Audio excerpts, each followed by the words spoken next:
ACT Expo is back for 2025, and so is Fleet Equipment's From the Show Floor, powered by Cummins. I'm Kevin Linger, and we've got a lot to show to you today. We've got updates on a hydrogen truck, new battery electric offerings from multiple OEMs, as well as the Cummins X15N engine going into a company's flagship model. We will tell you all about all of that and much more. But first, we want to get to Jose Sario, Cummins Vice President and General Manager of North American on-highway business, to see where the market stands on decarbonization. Jose, thanks for joining us here. We are at ACT Expo, talking about the latest powertrain, something Cummins might be at the helm of. So we want to know, what are you hearing from customers in terms of how they're approaching decarbonization? Well, thanks. First, thanks for having me. Yeah, this is great. It's always talking to you. I don't think the story has changed much on how customers are looking at decarbonization. It's always been about, what can I do that helps me with my business, and I can do it in an efficient way, and that is affordable. So that general equation hasn't changed. Maybe the change that I've seen is customers starting to look at different options.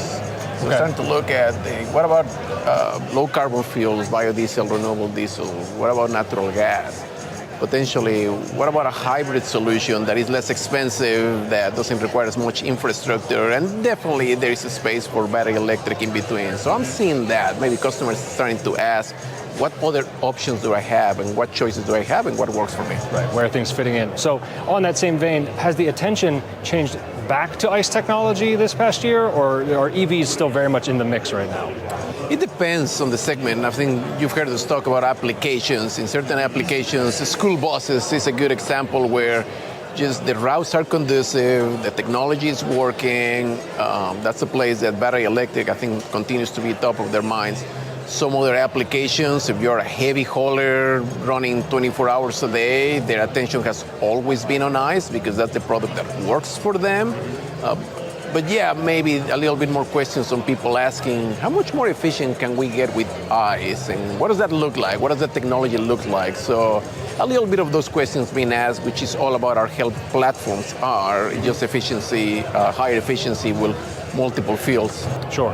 And application is one side of the coin, regulations are another. So right now with changing CARB regulations, regulatory uncertainty, how are you seeing that impact the heavy-duty market? Well, we all want certainty, and we've said that very publicly about the importance for our customers, for us as manufacturers, to have some certainty on what's going to happen so that we can make our investments. And in the end, it's not only about we wanting to know what's going to happen for us and investments, it's about knowing what's going to happen so we can make investments on behalf of our customers. Because the last thing that all of us want is manufacturers that don't have products available and ready for the market. So for us, it's all about having the certainty that this is the regulation, this is what you can plan for, and then we go and we do what we do all the time, which is make investments on behalf of your customers and have products available. All right, sounds like good support. Now, one more question, it's an easy one. What are you most excited to see here at ACT Expo this year? That's a good question. Maybe nothing different than previous times from a technology perspective, but it's always good to come here and talk to customers about the questions that you are asking me. How are they thinking about decarbonization? And then technologies that we had in the past, now has their view changed on this technology or that particular technology? As you know, we're going to have a hybrid concept, battery electric, internal combustion engine hybrid concept in our booth. Always interested in seeing customers, what do you think about this concept of something that can help you improve fuel economy? Maybe it's not as expensive, battery electric, things of that nature. As always, what are customers saying about the technologies? Absolutely, it's a good place for it. Well, thank you for taking the time, Jose. No, thanks for having me. Appreciate it. All right, take care. Thank you so much. You too. Still to come, we are talking to a fleet that is working to be at the forefront of decarbonization, including using some trucks with this Cummins X15N natural gas engine. But first, our Alex Chrissy has headlines from across the show floor. Let's start with a look at what's new with Peterbilt and Freightliner. Peterbilt announced one brand new electric truck and one updated one, the Model 567 EV and the next generation of the Model 579 EV. The Model 579 EV is suited for drayage and regional haul, with up to 200 miles of range depending on battery configuration. It supports DC fast charging at up to 350 kilowatts, allowing 80% battery charge in just over 90 minutes. Inside the cab, drivers get a new electronic parking brake, advanced safety features like Bendix Fusion Stop and Auto Go, and a dedicated EV interior design. The 13-inch smart display infotainment system provides vehicle health insights, navigation, and upcoming app-based tools. The Model 567 EV is more suited for vocational builds like dump bodies, utility trucks, and equipment haulers. It offers a maximum range of 250 miles, multiple battery options, and furnished by owner ePTO ratings up to 150 kilowatts. Like the 579 EV, it features the smart display interface. Both trucks are powered by the PACCAR E powertrain with up to 605 horsepower and 1850 foot-pounds of torque, supported by lithium iron phosphate batteries.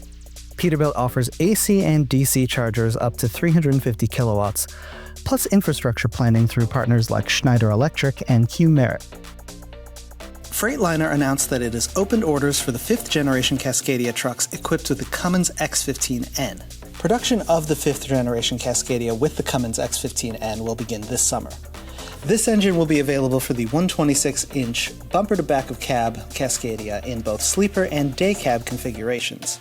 Additionally, optional frame drilling prep configurations for frame-mounted and back-of-cab-mounted CNG fuel tanks will be offered, the OEM said. The X15N is certified at 50 milligrams NOx and was built specifically as a natural gas engine, according to Cummins. Cummins says the X15N features up to a 10% improvement in fuel economy over Cummins' 12-liter natural gas engine with similar rating and duty cycle. Welcome back, everyone. We're at the Penske booth. Penske is always one of the leading adopters of new powertrain technologies, up for kicking the tires on any new technologies that could work in fleet applications. We're going to talk with Paul Rosa, Senior Vice President of Procurement and Fleet Planning at Penske Truck Leasing, for his view of truck powertrains and how they're rolling into applications. Let's connect. Paul, thanks for taking the time.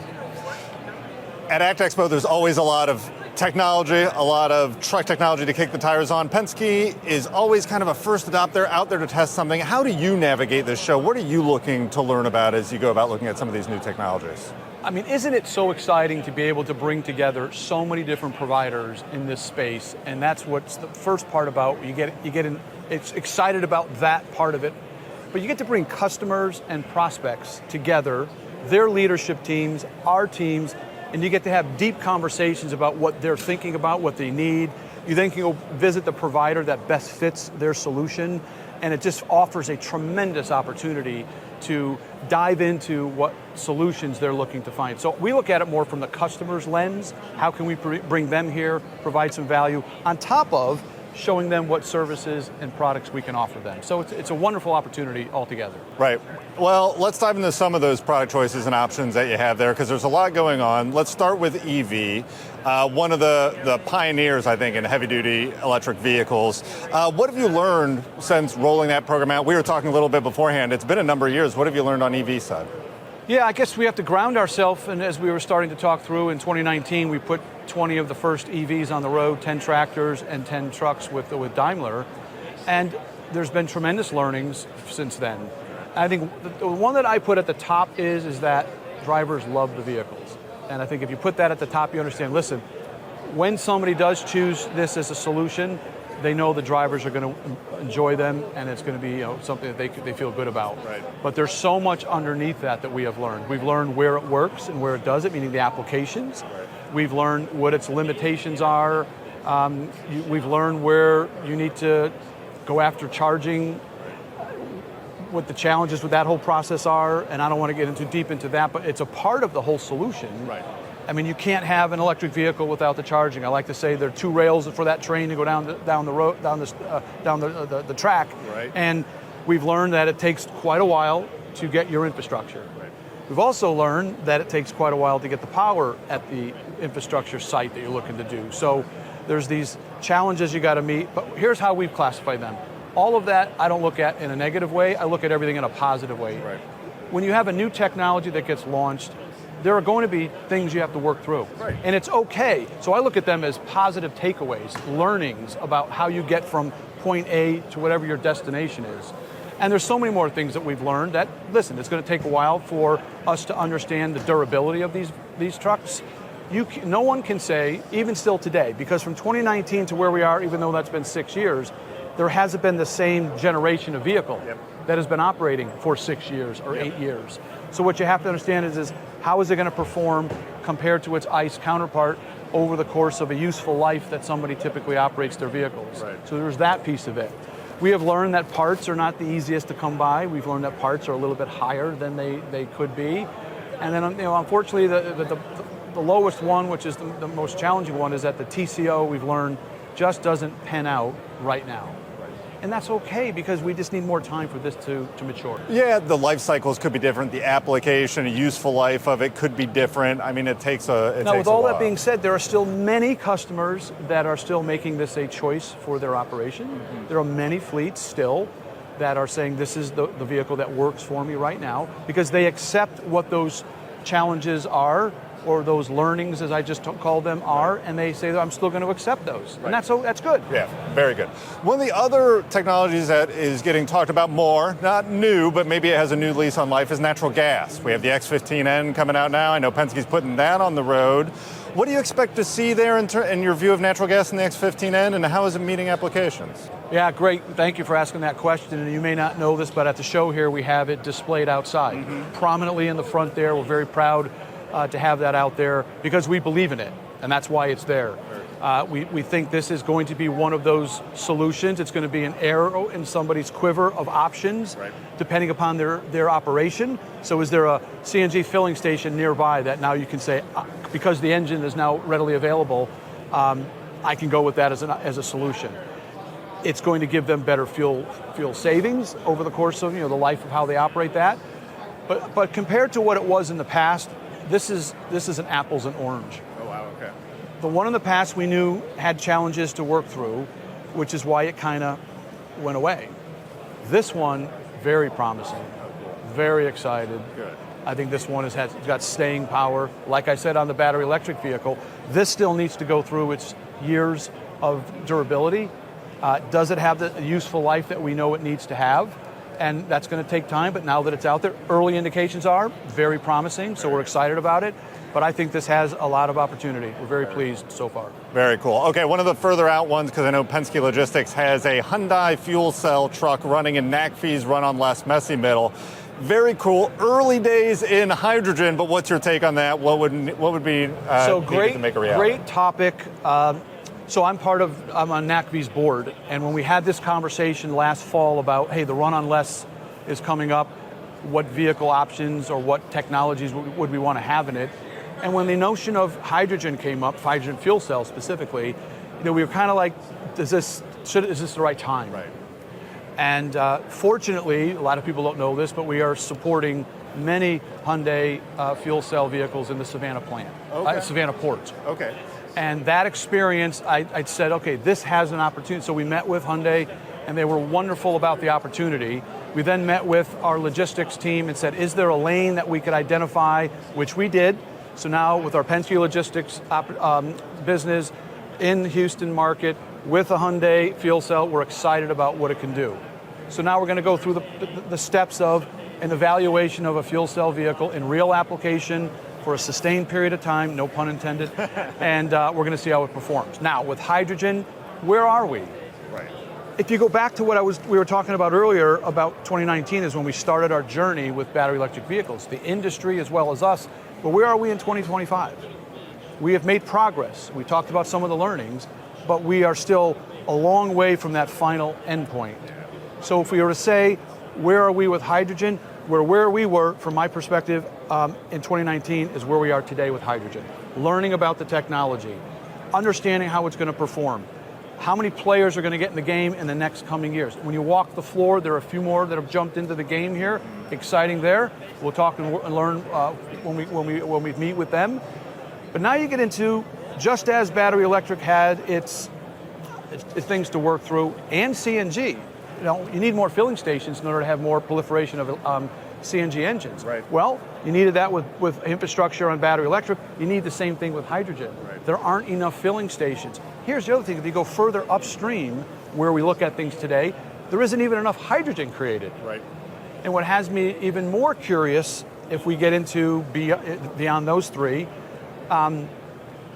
when more of the data centers and AI centers and factories that are now coming into America, when they want to build new plants, are they going to use hydrogen? Right. If they use hydrogen, does that mean that the demand for hydrogen now grows? Yeah. The limited availability, so now there's a supply and demand that drives pricing for hydrogen higher per kilogram, and now it kind of prices itself, the cost of hydrogen, out of the transportation segment. I get worried about that. Yeah. But if we kind of come back to where we are, we're optimistic that the technology is going to work. We've trialed many of them since 2022. We were into many of the others that were out there. I'm not worried about the technology performing to get the job done for an application. I'm worried about the long-term durability of the technology. I'm worried about the infrastructure that comes online. I'm worried about the cost of hydrogen. Right. But I still think it's going to have a place in our industry.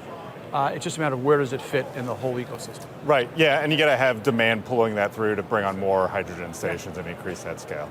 Well, Paul, I look forward to hearing more about what you learn in the future as you roll out all these technologies. Thank you for taking the time. Thank you for the opportunity to share some thoughts. And here are more headlines from ACT Expo 2025. Kenworth rolled out 2 battery electric trucks at ACT Expo, the next-gen T680E and the brand-new T880E. Both run on the PACCAR E powertrain, delivering up to 605 peak horsepower and 1850 foot-pounds of torque. With a 350 kilowatt-hour peak fast charging rate, Kenworth says the trucks can hit 90% charge in about 2 hours. The T680E offers up to 500 kilowatt-hours of battery capacity for more than 200 miles of range, and it's aimed at short and regional haul fleets.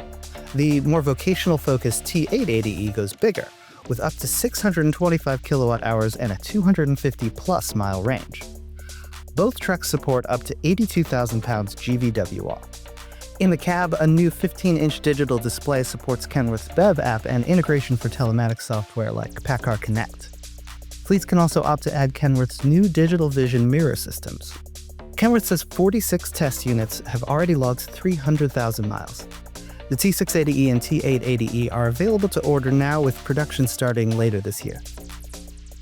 Hyundai announced the new Exient fuel cell heavy-duty truck. Hyundai says the new hydrogen-powered Exient, which they showed as a prototype at last year's Expo, has been specifically designed for the North American market. The Exient was first launched globally in 2020. Ken Ramirez, Executive Vice President of Hyundai, said in his ACT Expo press conference that the Exient has driven more than 9 million miles worldwide, and said the upgrades in the new version were driven by this on-road testing. Hyundai says the Exient's interior design has been updated, with improvements including a 12.3-inch fully digital instrument cluster and a 12.3-inch touchscreen infotainment system.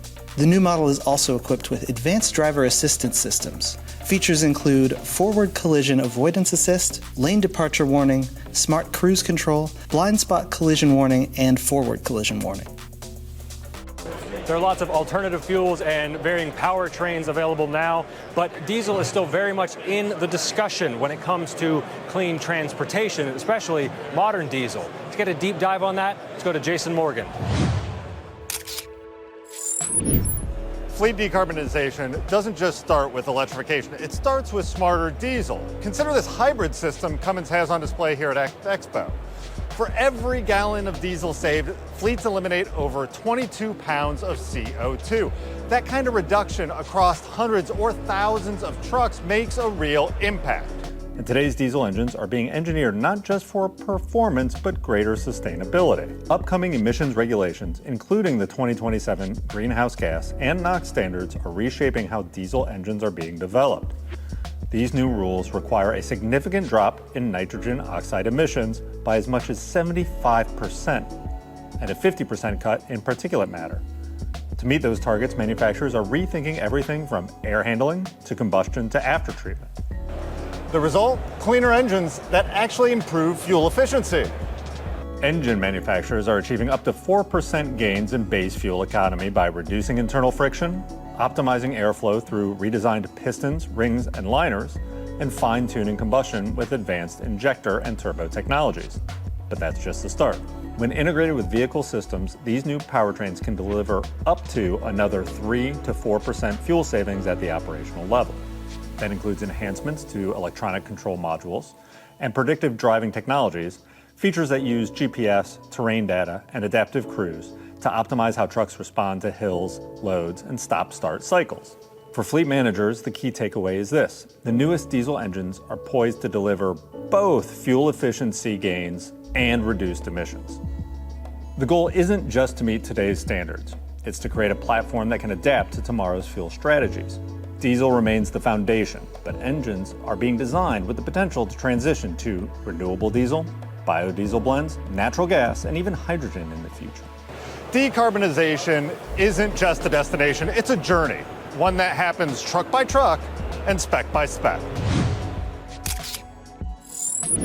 That's a wrap on day one of fleet equipment from the show floor, powered by Cummins. But we're back tomorrow with more coverage of ACT Expo. And to get a look ahead at who we're talking to, all you have to do is look behind me.